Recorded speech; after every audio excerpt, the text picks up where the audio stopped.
I think you also the finance application. All right, guys, we are going to use the finance application today on the calculator and learn how to use that. You need to have out worksheets 13, 14, and 15 because I'm going to flip back and forth between all three of them. All right, we have talked about two finance equations that we're going to use a lot. Compound interest, okay, does anybody remember that formula? Take your present value times what? 1 plus or minus n over r. Oh wait. Yeah, Over m. there we go. Next. And that'll give you your future value in your account, right? Remember the compound interest one? If it's compounded quarterly and is 4, if it's compounded monthly and is 12, all that good stuff. Okay. We also learned continuous interest. Remember that goofy formula? I feel like I didn't spell that right. Did I leave out a letter? Continuous. Yeah. It's couscous. What do you know? Okay. It would be the present value times e to the RT. We good? That's for continuous interest. You still need to know both of those formulas. Okay?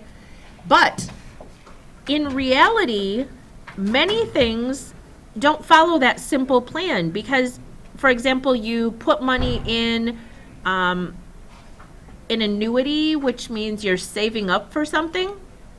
It can be as easy as a Christmas club or a college education or your wedding or my retirement or whatever, okay?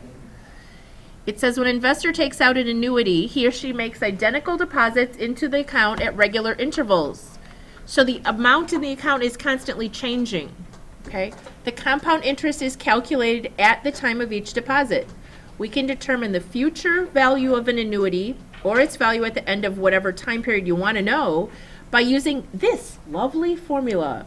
You too can use and memorize this formula and type it into your calculator with approximately 7,000 pairs of parentheses before it will work correctly. Okay? Or not. There is an app on your calculator, okay? It says, because solving this equation by hand can be rather tedious, you can use the finance app on a TI-84. It's actually on the 83s as well, okay? It is called the Time Value of Money Solver, the TVM Solver, under the finance app. It does say that your payments must be periodic and of equal value. In other words, you're making them once a month or once a quarter or whatever. You got to make them on a regular interval, and they have to be equal payments for this to work. All right? The thing about the TVM solver is that it will solve for any one missing component that you want. It will solve for your payment. It will solve for how much you can borrow for the loan if you know how long you want to borrow it. It will solve what interest rate you need to get to be able to afford this kind of payment. Okay? It's a solver so you can put it in and solve for any one item you want. We're going to look at what the letters stand for. So if you want to go app, turn your calculator on, go to apps, and everybody should have finance at least. You may have other apps, then hit enter. Now, there's a whole bunch of other stuff down here, but it's really components. The solver does it all, so we're just going to go to that first one there, the solver. You need to know, I'm not going to tell you on a test or quiz what these letters stand for, okay? It's the only thing you have to know about this, otherwise it's really easy. But you need to know that N is going to stand for the number of payments or payments. What did I just say that twice? It'd be like if you're paying off a loan, the total number of payments you're going to make, or if you're putting money into an annuity, how many times you're going to pay into it, or it's basically the number of years times the number of the number of times you're compounding or paying. I is the interest rate, and it's kind of weird because for the first time you could actually enter it in without moving the decimal over. Okay, so it's just the interest rate. You don't have to move the decimal over. Can you put that away? I'm sorry, it's so funny. PV is present value. PMT is your monthly payment or your quarterly payment or however off, it's your amount of payment. I don't know what that's supposed to say.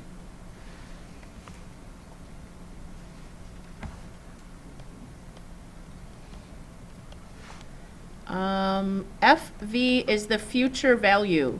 Got to think about this, guys. If you take out a loan, like for a house or a car, the future value at the end of the loan, you want it to be 0, paid off, okay?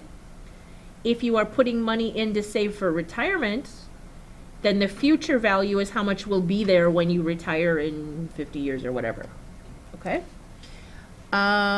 P per Y stands for payments per year.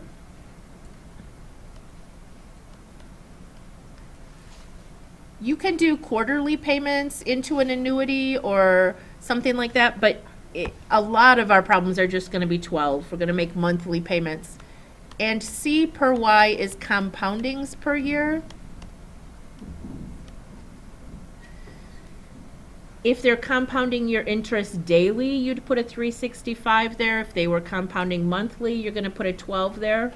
Most of the time, that's going to stay at 12, okay? Very important, at the very bottom, it says begin or end, right? We're going to leave it on end. That way we all get the same answers. It's a different, it's whether you pay in and that they calculate it at the end of the month or at the beginning of the month and then you pay or whatever. So we're all just going to stick with end and we'll all get the same answers. Any questions on what all that stands for? Everybody get a chance to write that down? All right, so let's try this question. Pull my calculator back up. It says that an investor pays $600 quarterly into an annuity, okay? How long are they going to do this for? 15 years. So N is going to be 15 times, how many times a year are they doing it? 4. 4.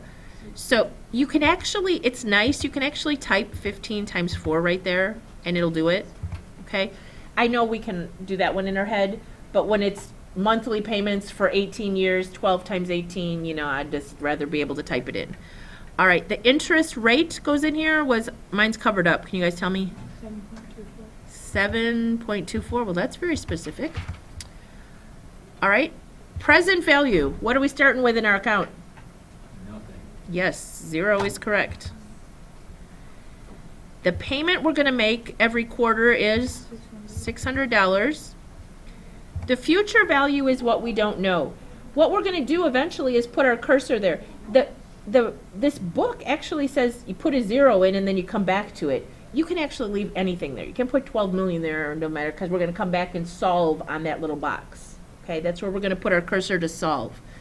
We are actually not making payments every month, so it's every quarter. So how many are we going to make a year? 4. And they're only going to compound when we make a payment. It actually will default when you put in compoundings per year. It will default. You can override it. We could put in a different number of compoundings, but it will default to whatever you put in for P per Y, for C per Y. All right, we're going to go back up here to future value. This is what gets students. Half the class did it wrong last time. It's alpha and enter. To get that green word solve down there, did you ever wonder what that word solve was for?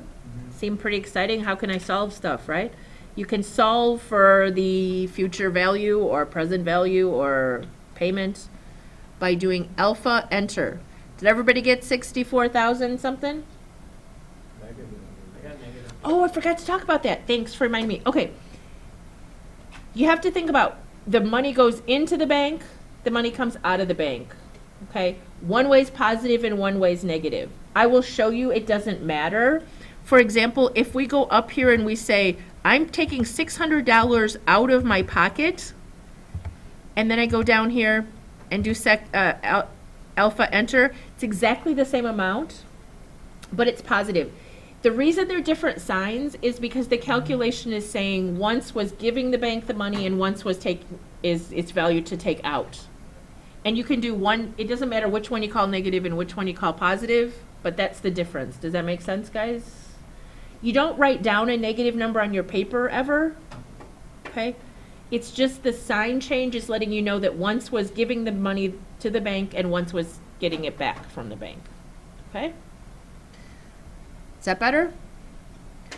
All right, let's try an example off the homework. I don't have, oh no, we're gonna do loan payment first, I forgot. Okay, this says when taking out a loan for a large purchase like a home or a car, consumers are typically concerned with how much their monthly payment will be. Well, the exponential function below can be used to determine monthly payment. Yet another lovely formula that we could all memorize and solve with 4,000 pair of parentheses, right? Or we can use the solver. It does have a little note over here though, guys. It says if you make a down payment, you would just subtract that before you ever borrow the money, right? Does everybody understand how a down payment works? If you go to the car dealership and you're going to put down $3,000, that's not even part of your loan. You just take what the car sells for, you take that off, and then you borrow the rest. Okay. All right, let's go with this one. You borrow $170,000 from the bank to purchase a home. So maybe you put money down, maybe you didn't, but this is how much you actually have to borrow. The 30-year loan has an annual interest rate of 4.5%. Calculate your monthly payment and the amount paid after 30 years. Yikes, that'll terrify you. Wait till we get there. Okay. Let's go up to N. What are we going to do? 30 times 12. 30 times 12. Yes, we're going to make 30 monthly payments. So the total number of payments we're going to make is 360 payments. I is 4.5. That's one nobody ever has trouble figuring out. Present value. Negative 170,000? Yeah, you can put it in as a negative, doesn't matter, or they'll give you a negative payment either way, but it is 170,000 goes there. I type enough zeros? I think so. Okay, payment is what we're trying to figure out. You can put a zero or you can leave it whatever's in there because we're going to come back to it anyway. Future value at the end of 30 years? Zero. You want this to be paid off, yes. Payments a year? 12, and they're going to compound every month as well. Okay, so we're going to go 12 and 12. Now we're going to go back up to payment and do alpha, enter, and our payment will be $861.37 a month. Okay? It's a lot of money, right? That's like 80,000 more. That's a lot of money. All right. The better question, I love that the book asks you this because I've never had a textbook ask this before. How much did you actually pay after 30 years for this house? How would we do that? I don't know. No one just take that times 360? Times 30? No, 360. Yeah. Oh, And no. then times 12 or 130,000 360. more. Okay. 140,000. So, what do you get? $310,093.20. Okay, and it's going to depend how we round this, what our answer is going to be, but the bottom line is that's how the bank makes money, guys. Some people were floored earlier today. I thought you just paid $170,000 back. No. But it's a lot of money, right? So why would anybody buy a house? That's what you Maybe they need to live somewhere? Yeah, who cares? Okay. Just live in a dumpster. At the end of 30 years, two things, guys. At the end of 30 years, you have a house. If you paid rent, did you get anything besides a place to live for those 30 years? Okay. And the other thing is, you do get to write interest that you've paid onto your house off your taxes, off your income. Okay. So there's a couple reasons people buy a house. But at least at the end of 30 years, you own the home, whether it's worth anything or not, but hopefully have a place to live for your retirement or whatever. Won't be worth anything after 30 years. Most homes last more than 30 years, but, all right.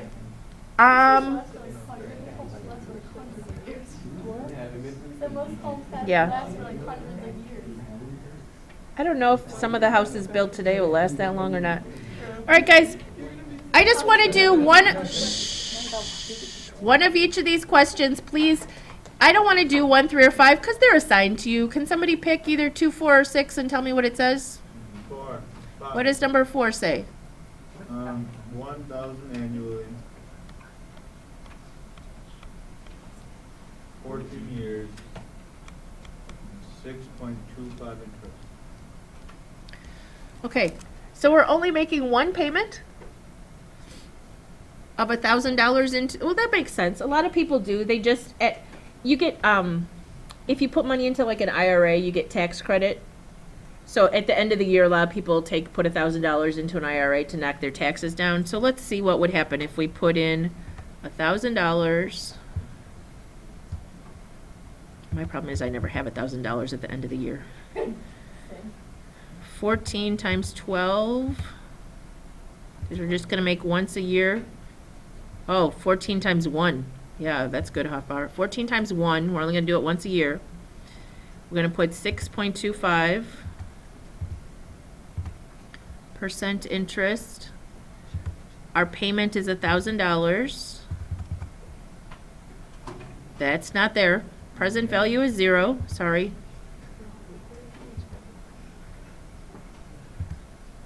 You guys all done already? $1,000.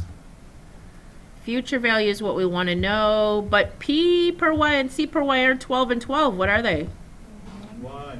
Yeah, they're only once a year. We're putting one payment and they're going to compound it once a year. So the future value is not really going to grow very fast. How much will we have put in? 14,000. 14,000, right? 14 years worth of $1,000 a year. So we invested 14,000. What was it worth? What did? Oh, that's pretty good. Did you get 21,300 and something? That's pretty good, right? For putting in $14,000?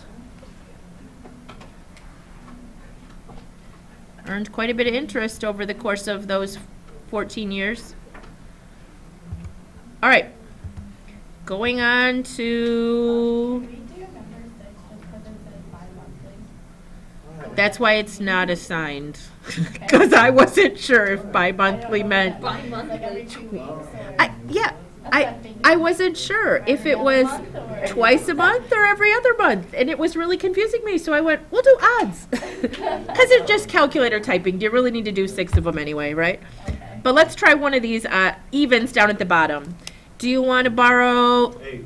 you want to do number 8? Okay, we're going to borrow $140,000 for 20 years at 6.75%. So I hope this is for a house if we're going to borrow it for 20 years. Better be worth, yeah. It's a really nice car. I want a good car, so I'm going to borrow. A car for home. So what's N? Guys, please stop talking. 20 years. N is not 20. N is 20 times, I don't know, 20 times What's the what? payment? Is the payment like monthly? doesn't it ask at the beginning what do the directions say? Oh, just calculate the monthly. So if you times Calculate the 12, monthly times 12. payment. So it's 20 times 12. You didn't type that in. Yeah, thanks. This is really hard when it's underneath there. 20 times 12. The interest on this one is 6.75. The present value, we are borrowing 140,000, so that's our present value.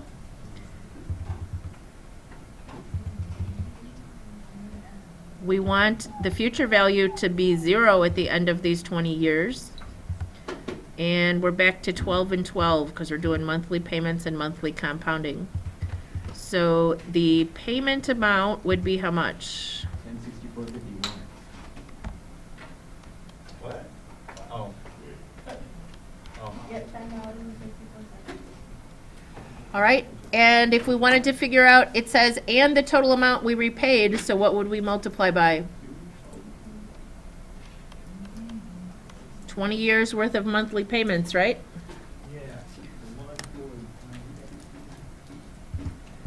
According to the book, you can actually use answer times 240. I don't know if that, doesn't seem like it would remember what it did, does it? Is that the right answer?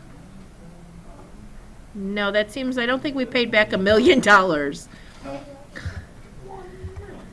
I thought the book said you could use answer, but I don't think you can. I think you gotta type it in.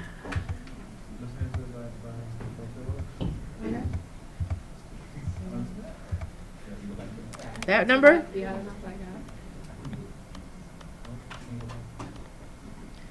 So you paid $255,000 for your house. Because in a good economy, the value of the home will increase over the years as well. I mean, if it's not a well-made home, at some point, it starts to depreciate, yes, but if you maintain it. Back in the day, I've made money selling a house. Now, not so much. In this economy, not so much. Okay. Let's switch over to worksheet 14 quickly. All right, this is the top of worksheet 14. And I just realized in the last week when I was preparing this lesson that for the last how many years I've been saying it's the TMB solver. Did you notice it said today it's actually the TVM solver? I never noticed that that's the button we're pushing and that I was saying it wrong. All right. It says find the simple interest on $4,000 at 6.2%. It does say up here, guys, we will not be able to do all of these on the solver. Okay? Many of these are basic interest formulas. You could solve them all without the solver, but some of them you'd need those really nasty formulas for. All right. How do you do simple interest? You're supposed to know that from last year.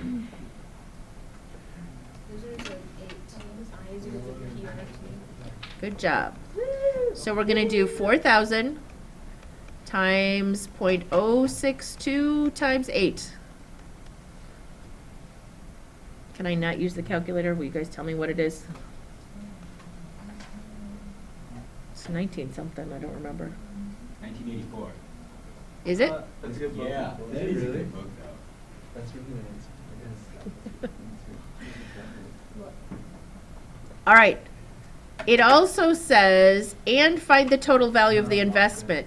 So, let's say you loaned your sister $4,000 at 6.2% interest for 8 years.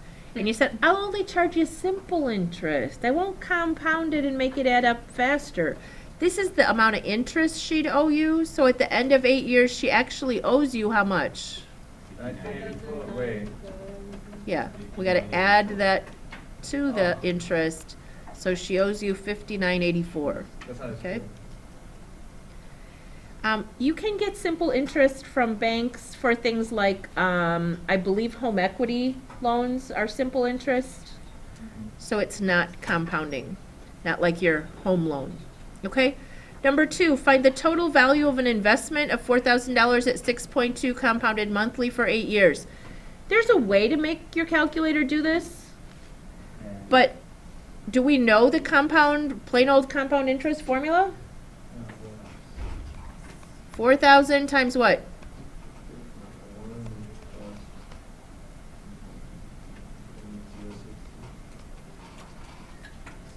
But if it's compounded monthly, we got to divide by, yeah, they're not going to give us 6.2% every month. Got to split it out.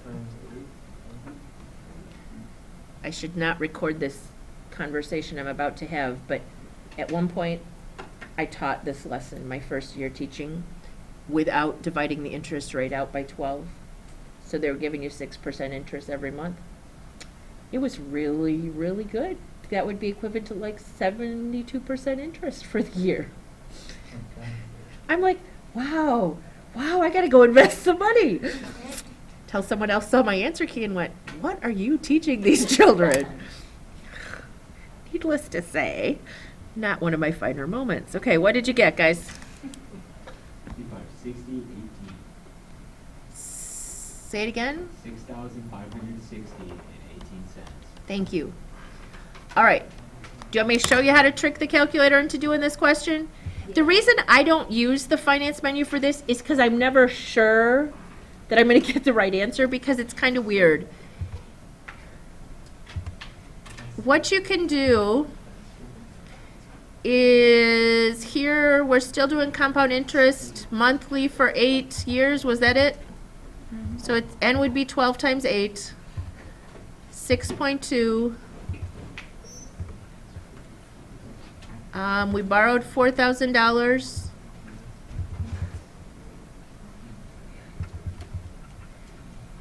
And we are not going to make payments, so we're going to put 0 for our payment.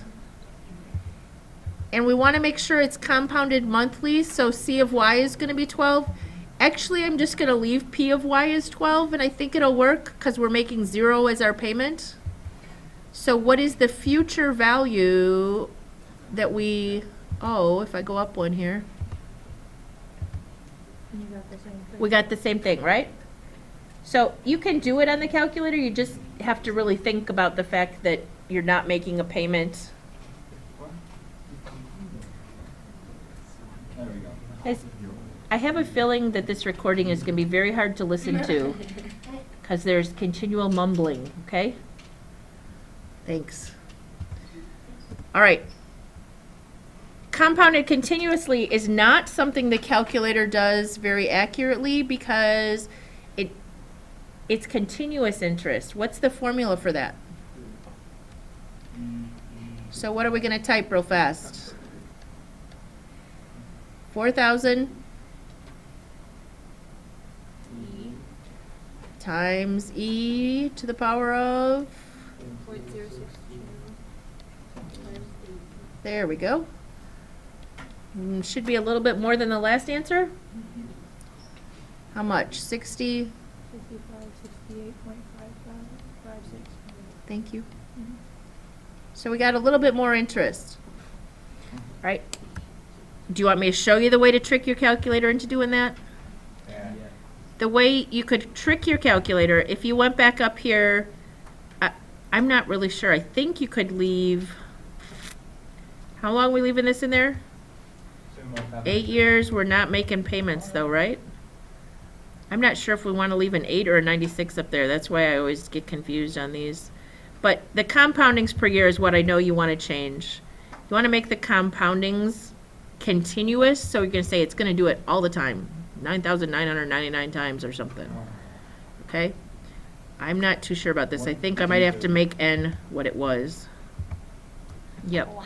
You got to leave N what it was. 12 times 8. Now it'll work. Okay, 65, 68, 56. If we put in enough compoundings, it'll give you the same answer as the PERT formula. I think PERT is much better because I'm confident I'm getting it right. I'm always confused what I have to do if I try to trick the calculator into doing it on this one.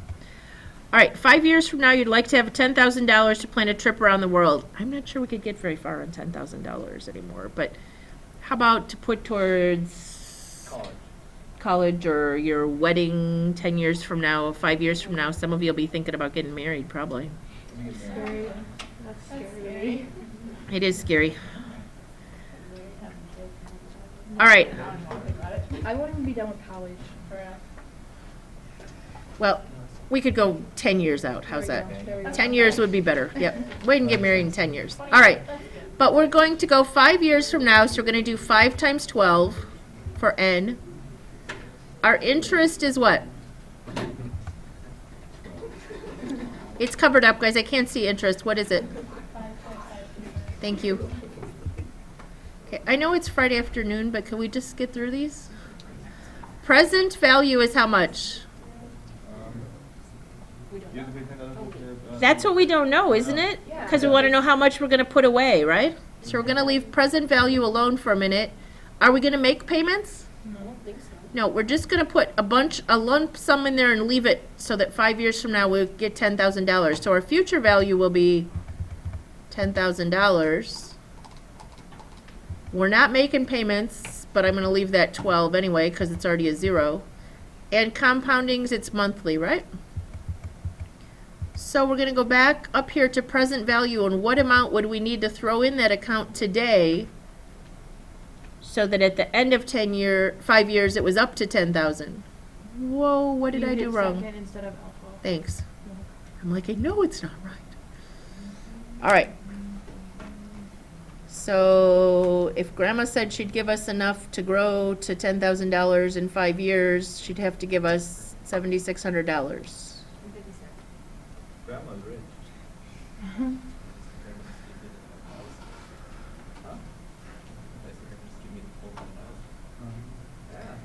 Because she's not going to be around in 5 years. Oh. She's going to be on her own trip around the world, okay? Okay, nice. Okay, nice. All right, guys, this is about interest. Which investment is giving a higher rate of return, a 5.2% compounded quarterly or 5.12 compounded daily? This is really important when you're out shopping for a loan. You got to be able to compare things. This is the story I tell myself because I don't want to have to memorize the formula. It's actually exactly the formula if you just tell yourself this story. Say, I'm going to give them $1, and they're going to give me 0.052 compounded quarterly. That's 4 times a year. I'm going to let them have it for 1 year, and then I'm going to take out my $1, and I want to see how much interest I made. That's exactly what the formula does, okay? So what's the rate of return on your $1? 1.05302281.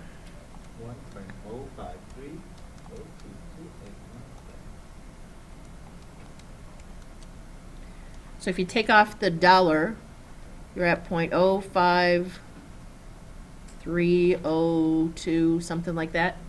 You have to kind of go out far on some of these, otherwise they're basically the same number. All right, what if we change over and do 5.12 compounded daily? Gonna give them $1 still, and they're gonna pay me 1 plus 0.0512. What are we gonna divide by though? 365. I'm going to let them have it for a year, so 365 times 1 minus my $1.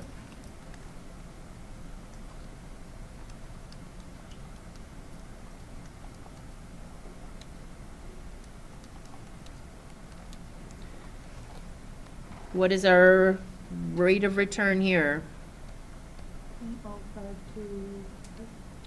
Now, if I gave them only $1, I would get back 5 cents on either one of these, right? Yeah. But if I gave them $1 million, would the fact that this is a slightly higher interest rate matter? Sure. So it says which investment. So if we're investing money, we want the interest rate to be higher, so the first one is the better choice. But that's how you compare when they're not being compounded at the same, okay? There is a question like that on worksheet 15 that you have to do, so when you can't remember how to do it, come back and look at this one, okay? Number 6, you have your first full-time job, and Daddy convinced you to start saving for your retirement already. You're going to invest $50 every month for the next 40 years in an account that earns 6.5% compounded monthly. How much will you have in your account when you go to retire 40 years from then? All right. It's a big, nasty formula, or we can use our finance menu. N is going to be what? 40 times 12. Yep, 40 times 12. And I is 6.5, yes? Present value. 0. Yep. Payment, 50. we are giving them $50 every month. And they're going to compound it monthly. So our future value in our account will be 114,000. Gonna have to last you all your time. Yeah, I'm glad to hear you laughing, Eric, because some students have no idea if that's a good amount or not. In your generation, I am pretty sure that's not nearly enough to retire on, okay? For most of you, that will probably be 1 year's salary at some point in your life, hopefully. Okay? Maybe 2. Depends. It depends what you make and what inflation does.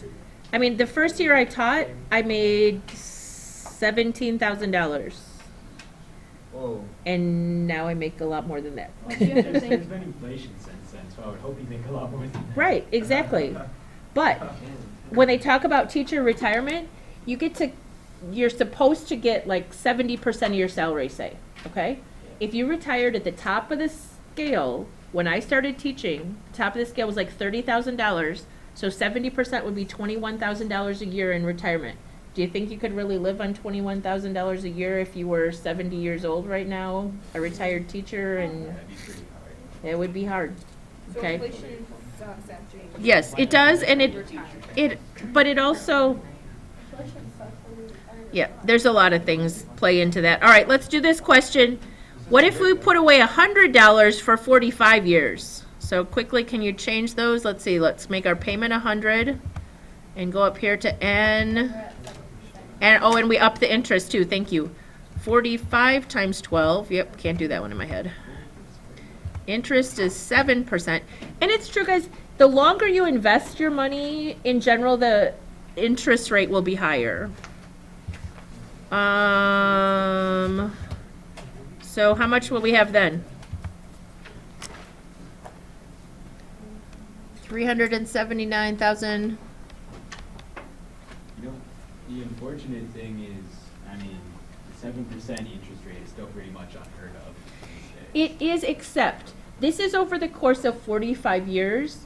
So if you put money into a mutual fund that's in the stock market or something, it averages over that big, long period a greater rate of return. Yeah, I'm not sure, it totally depends. Anything could happen. And some riskier payments, riskier investments will generally pay out more money, but you're risking it, anything could happen. So, this is a more reasonable amount for retirement for someone, say, my age. Just throwing this out there, my grandma is still living, 95, went in a nursing home last weekend, $9,500 every month. Oh my. We just For the nursing tried it out home. For a year, I don't know. This, Dang. the first amount wouldn't even get her a year. Actually, it barely gets to a year. Yeah, She gets Is that a $180 very left. nice nursing home? no. Oh, But most of the people there are on Medicaid. They don't have any money left. true. She has a little money left, but it's not going to be left very long. All right. Suppose your retirement goal is $1 million. So where are we going to put that $1 million in? The final thing. Yeah, your future value is going to be that $1 million. Okay. Do this one. That's 1,000. You're willing to work for 50 years, so your N is going to be 50 times 12. Your I is going to be 8%. Your monthly payment is what you want to find. So you're going to put that where your cursor is going to go, and your present value is 0, and then 12 and 12 at the bottom. That's a lot. You need a good job for that one. How much is it? 33,000. What? 33,000. I think it's only $126 a month or something. Yeah, I'm getting 126. Oh, I'm done. 0.08. An 8 cent. Maybe I put more. Is that what you got, or did you get something else, Madison? That's what I got. Something. Did you put too many zeros? I did. Did you put 10 million? I did. Actually, I put You just take 100. away a zero. 100 million? All right, is everybody okay? Did they get $126 eventually? There we go. Per month, that's not, It isn't horrible. but working for 50 years, that doesn't sound so funny. Well, I got my first job when I was 14, so I don't know. I'm getting close to working for 50 years now. But depends- Not quite 64, but Depends what your job is too. 189. it does. All right, Yeah. this is a little more reasonable to you guys' lifetime. What was it? You- 167? 126 something. Oh wait. You want to borrow $7,000 to get a car. You're going to pay it off over 5 years. What size of your monthly payment if you're getting charged 6.8%? That's what you care about, right? If I want to buy this car, what's my monthly payment going to be? So let's do one of these. What's N? 5 times 12. 60. Okay, 5 times 12 or 60, and I forgot. 6.8. Thank you, 6.8, which you could get a car loan for a lot less than that today. Well, it depends on your credit rating, honestly. Present value, $7,000. Payment is what we're trying to figure out. Future value, 0. So we get $137.95. Did someone else get that? Okay. Now, my son is actually more in the position of question number 10. He knows roughly what he can afford for a payment. So we're going to put $250 in as our payment. It says we're going to get interest of 5%. How long are we going to borrow this for? 3 years. So 36 payments. So how much can you borrow if you know you want to keep your payments at like $250?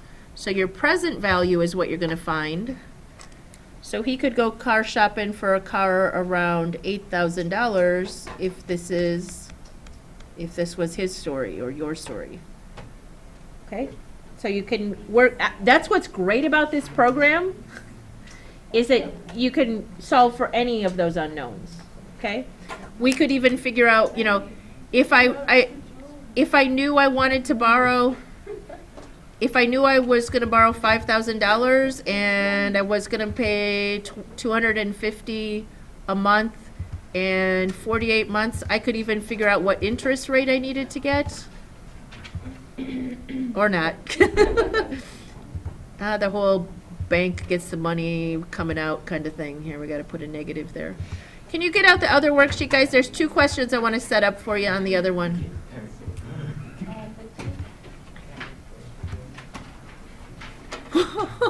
52% interest. Nice. I don't know what I did there. Anyway, I'm not going to take time to think about that at the moment. Let's go to this worksheet. I just want to talk about number 1 and then 1 down at the bottom. The relationship between intensity of light in lumens at a depth of h feet in Lake Erie is given by this formula, and it's not written nicely. It's a really old worksheet. It's I over 12 equals negative 0.00235 times h, where h is the depth. So what is the intensity of light at a depth of 40 feet? Where are we going to put that? Yep. 40 goes 8. We're just going to put that in there. Now, how are we going to solve, though? We have log of I over 12 equals negative 0.00235 times 40. This is my concern, that you're not going to remember how to solve that. 10 to the something. Can we, what's the base down here, guys? 10. 10. Okay, so some teachers teach that you exponentiate both sides. You put the 10 down there. I usually have, in the past, have just taught the whole log base b of a equals c. Remember, it is b to the c equals a. So this is 10 to the negative 0.00235 times 40 equals I over 12. So after you type this in, you're still going to have to multiply by the 12 to find the answer. See what you get. 9.66. Negative. Shouldn't be negative. Oh, no, no. Not negative.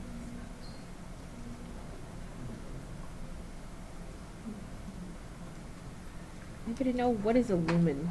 It's a measure of the intensity of light, but I don't know if it's like one candle, candlelight or something. Yeah. Yep, 9.66 lumens.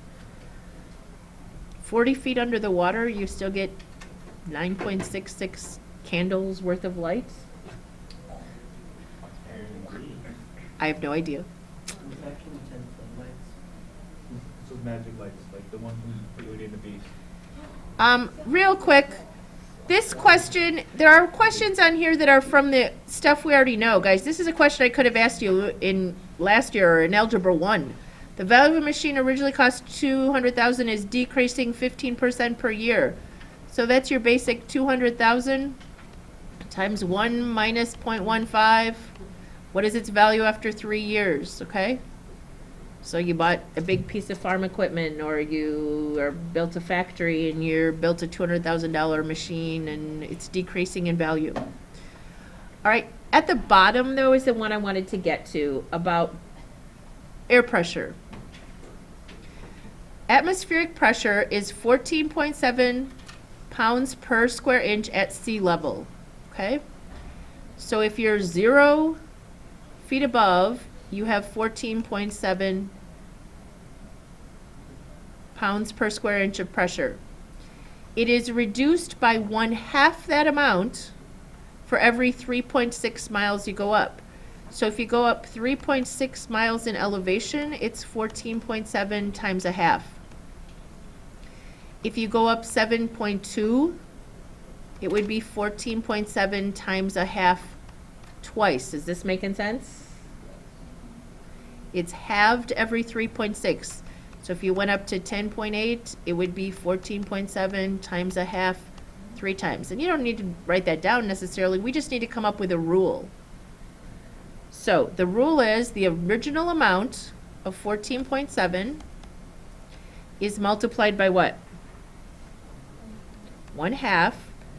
But how often are they doing that? Every 3.6. Every 3.6. So it would be like Up n plus 3.6x? 3 plus 6 or something. And plus 3.6?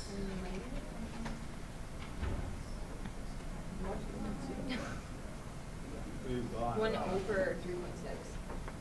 It's x over 3.6. If you think about that, just stop for a minute. If you put a 7.2 in, you need it to come out a 2, right? If you put a 10.8 in, you need it to come out a 3 up there in the exponent. Okay. If you think if it was just every 3 miles per minute, then when you went up 1 mile, it would have done a third of that, right? So for this question B, the atmospheric pressure, anybody know what Bronco Stadium used to be called? I'm sure it's Mile High Stadium. So it's 1 mile up. So we're going to do 14.7 times 1/2 to the 1 divided by 3.6. Can we figure out what the pressure is there? I remember it was some 12.1 maybe 1.3. pounds per inch squared, per square inch, okay? This question, okay, part A, you have to work backwards. It's harder, and we don't necessarily have it covered how to work backwards to find an exponent yet. So you could do it by graphing, or we can talk about it on Monday, and we'll go back. It's a way you learned to do things last year. You're going to solve algebraically and then take the log at the end, okay? Stop this. Bye, Sierra. Hope you're doing okay.